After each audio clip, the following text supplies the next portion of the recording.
नमस्कार दोस्तों, Sanskrit Bharti YouTube channel पर आपका हार्दिक स्वागत है। आज हम पढ़ेंगे व्याकरण परिचय। इससे संबंधित बहुत से क्वेश्चन एचटेट, सीटेट, नेट और सभी प्रतियोगी परीक्षाओं में पूछे जाते हैं। तो चलिए शुरू करते हैं व्याकरण परिचय। ये जो आज पढ़ाया जाएगा इसमें से 7-8 क्वेश्चन बनेंगे जो पहले भी आ चुके हैं और आगे आने की भी पूरी संभावना है। तो चलिए पढ़ते हैं। वेद के 6 अंगों में मुख्य स्वरूप सुशोभित सर्वश्रेष्ठ वेदांग व्याकरण ही है। यानी किसी भी भाषा का परिचय प्राप्त करने से पूर्व उसका व्याकरण अवश्य ज्ञातव्य है। जिस प्रकार व्यक्ति की पहचान मुख को देख के की जा सकती है, उसी प्रकार संस्कृत भाषा की पहचान उसके मुख व्याकरण को सम्यक तरीके से जानकर ही की जा सकती है। व्याकरण वह शास्त्र है जिसमें प्रकृति प्रत्यय के विभाग के द्वारा साधु शब्दों का विवेचन किया जाता है। महाभाष्य में व्याकरण को शब्दानुशासन कहा गया है। यह अनुशासन लौकिक और वैदिक दोनों प्रकार के शब्दों का है। पाणिनीय शिक्षा में कहा गया है। ये यहाँ पे देखिए, ये क्वेश्चन आ चुका है संस्कृत में ज्यों का त्यों कि ये कौन सी शिक्षा में कहा गया है। ये पाणिनीय शिक्षा में कहा गया है। मुखम व्याकरणम समृतम, वेदों के 6 अंगों में प्रधान अंग के रूप में विख्यात व्याकरण केवल वेद पुरुष के मुख से ही नहीं अपितु समस्त शास्त्रों के मूल रूप में होने से सर्वश्रेष्ठ है। महाभाष्य में पतंजलि ने कहा है, ब्राह्मणेन निष्कारणो धर्मे षडंगो वेदो अध्ययेयो ज्ञेयश्च प्रधानश्च षट्स्वंगेषु व्याकरणम् प्रधाने च कृतो यत्ने फलवान भवति इति।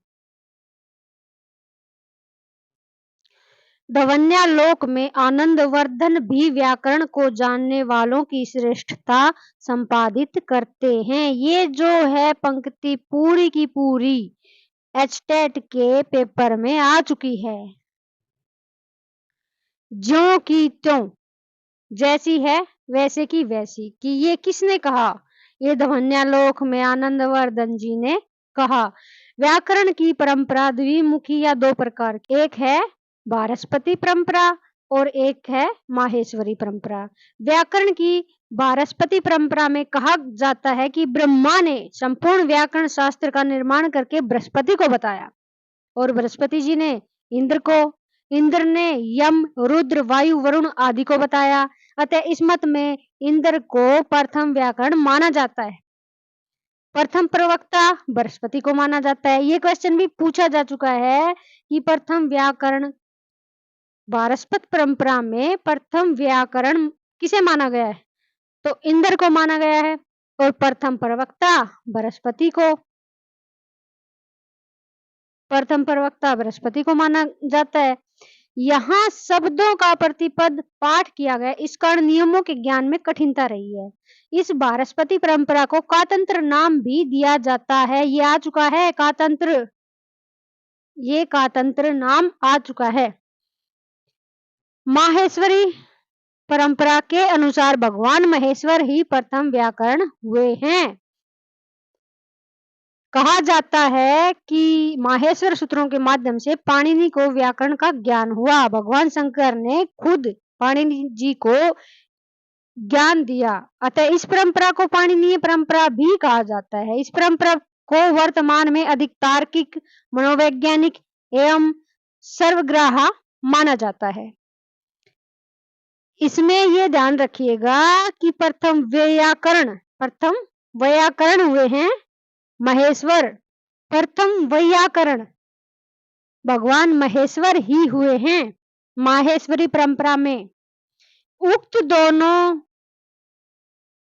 परंपराओं के आधार पर व्याकरण को 9 भागों में विभाजित किया गया है। ये व्याकरण के प्रमुख 9 संप्रदाय हैं: ऐन्द्र, चांद्र, काशकृत्स्न, कौमार, शाक्टायन, सारस्वत, आपिशल, साकल्य तथा पाणिनीय। कहा गया है ऐन्द्रम, चांद्रम, काशकृत्स्नम, कौमारम, शाक्टायनम, सारस्वतम, चापिशलम, साकल्यम, पाणिनीयकम। ये 9 संप्रदायों के बारे में बताया गया है। व्याकरण के त्रिमुनि, ये क्वेश्चन बार-बार इस पे स्टार लगा लो, हर बार पूछा जाता है कि व्याकरण के त्रिमुनि कौन-कौन हैं? या तो किसी एक मुनि का नाम दे दिया जाएगा या 3-4 मुनियों का नाम दे दिया जाएगा, तो इस तरह से पूछा जाता है हर बार एचटेट में। पाणिनि, कात्यायन का नाम वरुचि भी है। कात्यायन का दूसरा नाम वरुचि भी है। ये आ चुका है, कात्यायन का नाम वरुचि के बारे में पूछा गया था। और पतंजलि को व्याकरण के त्रिमुनि कहा जाता है। पाणिनि, कात्यायन यानी वरुचि और पतंजलि, इन तीनों को त्रिमुनि कहा जाता है। पाणिनि की कृति अष्टाध्यायी है, ये पूछा जा चुका है। कात्यायन के वार्तिक हैं, ये भी पूछा जा चुका है। और पतंजलि के महाभाष्य को, पतंजलि का महाभाष्य है को तदुक्ति पद से सुशोभित किया गया है। त्रिमुनि, ये रचना, इन तीनों की रचनाएं हैं जो अलग-अलग हैं। पाणिनि जी ने लिखी हैं अष्टाध्यायी, कात्यायन वरुचि जी ने वार्तिक और पतंजलि ने महाभाष्य। ये इन तीनों की अलग-अलग रचनाएं हैं। इनमें से भी क्वेश्चन पूछा जा चुका है। हर बार एचटेट में इनमें से क्वेश्चन 100% आता है। इस त्रिमुनि में पाणिनि की अष्टाध्यायी संस्कृत व्याकरण का आधार स्तंभ कृति है। पाणिनीय सूत्रों से बचे हुए विषय तथा कठिनता से कहे गए विषय का सरल उपस्थापन कात्यायन वरुचि ने वार्तिकों के रूप में किया है। अष्टाध्यायी और वार्तिकों पर विचार करके पाणिनीय सूत्रों की ही पुनः प्रमाणिकता स्थापित करने के लिए पतंजलि ने महाभाष्य लिखा। इस त्रिमुनि परंपरा में पतंजलि के मत को श्रेष्ठ माना गया है, क्योंकि इसमें पुनः पाणिनि के मत को ही प्रमाणिक माना है। पुनश्च जो मुनि बाद में विषय का उपस्थापन करता है, उसका मत प्रामाणिक माना जाता है। कहा गया है यथोत्तरम मुनीनाम प्रमाणम। ये त्रिमुनि, इनका सामान्य परिचय है, ध्यान से देखिएगा। इसमें पूछा गया है, ये त्रिमुनि है, इनकी रचनाएं हैं। पाणिनि जी का समय है 500 ईसा पूर्व। अष्टाध्यायी इनकी रचना है। अष्टाध्यायी का दूसरा नाम शब्दानुशासनम है। समय 500 ईसा पूर्व है। जन्म सलातुर यानी पाकिस्तान में हुआ था। अध्ययन तक्षशिला, अध्ययन इन्होंने किया था तक्षशिला में। माता इनकी दाक्षी। इन्होंने 8 अध्याय, प्रत्येक अध्याय में 4 पाद, अतः कुल 32 पाद, 14 माहेश्वर सूत्र लिखे हैं। वह 3978 सूत्र। प्रथम सूत्र, पहला सूत्र जो है वो वृद्धिराद्वेज है। अंतिम सूत्र ये आ चुका है कि पाणिनि जी का प्रथम सूत्र कौन सा है, तो प्रथम सूत्र ये वृद्धिराद्वेज है। अंतिम सूत्र ये अलग अलग करके लिखे गए, इकट्ठे नहीं है।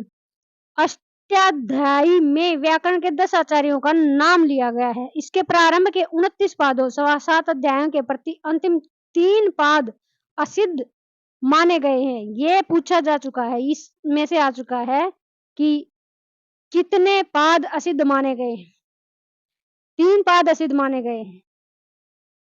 और 7 अध्यायों का प्रारंभ के 29 पाद 7 अध्यायों के प्रति अंतिम 3 पाद असिद्ध माने गए हैं। कुल 32 पाद थे। प्रारंभिक 7 अध्याय पाद सप्ताध्यायी और अंतिम 3 पाद त्रिपादी, ये भी आ चुका है। कात्यायन वरुचि, कात्यायन का नाम दूसरा नाम वरुचि है। इन्होंने वार्तिकों की रचना की थी। समय 350 ईसा पूर्व और लगभग 1500 सूत्रों पर 4000 से 5000 वार्तिक लिखी। 836 वार्तिक वर्तमान में सिद्धांत कौमुदी में प्रचलित हैं। ये दक्षिण भारत के रहने वाले थे। पतंजलि, समय 200 ईसा पूर्व। इन्होंने महाभाष्य की रचना की। कुल 85 आनिक।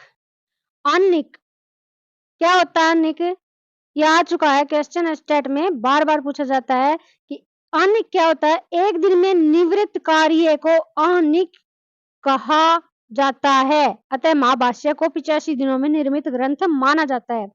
कुछ के मत में 84 की प्रामाणिकता है। ये पूछा जा चुका है कि 85 आनिक थे या 86 आनिक थे, ये क्वेश्चन आ चुका है, तो इसको ध्यान से देखिएगा। इन सब पर इस पर कैयट नागेश भट्टोजी दीक्षित ने टीका लिखी। कैयट जयट का पुत्र, इन्होंने प्रदीप टीका लिखी। नागेश जी ने उद्धोत टीका। नारायण भट्ट प्रक्रिया सरसम। रामचंद्र प्रक्रिया कौमुदी। वरदराज मध्य सिद्धांत कौमुदी। विमल सूरी रूपमाला। भट्टोजी दीक्षित सिद्धांत कौमुदी। वरदराज लघु सिद्धांत कौमुदी। इनके व्याख्या ग्रंथ भी हैं। भट्टोजी दीक्षित प्रौढ़ मनोरमा। वासुदेव दीक्षित बाल मनोरमा। नागेश भट्ट लघु शब्देन्दु शेखर परिभाषेन्दु शेखर। विज्ञान भिक्षु तत्वबोधिनी जयादित्य वामन काशिकावर्ती। कोंड भट्ट व्याकरण भूषण सारय। माधवाचार्य धातुवर्ती। तो ये था, इनमें से 7-8 क्वेश्चन बन चुके हैं। आप इनको ध्यान से देखिएगा, ध्यान से पढ़िएगा। एक बार ऐसे पढ़ लो कि बार बार पढ़ने की जरूरत ना पड़े, बस देखते ही याद आ जाए कि ये क्वेश्चन वहां से आया है। तो वीडियो पसंद आए तो वीडियो को लाइक कीजिए, शेयर कीजिए, कमेंट कीजिए और चैनल को सब्सक्राइब कीजिए, बेल आइकन को प्रेस कीजिए ताकि आपको समय समय पर हमारी वीडियो मिलती रहे और अब की बार एचटेट पार। तो धन्यवाद दोस्तों, फिर मिलते हैं अगली वीडियो के साथ। जय हिंद, जय भारत।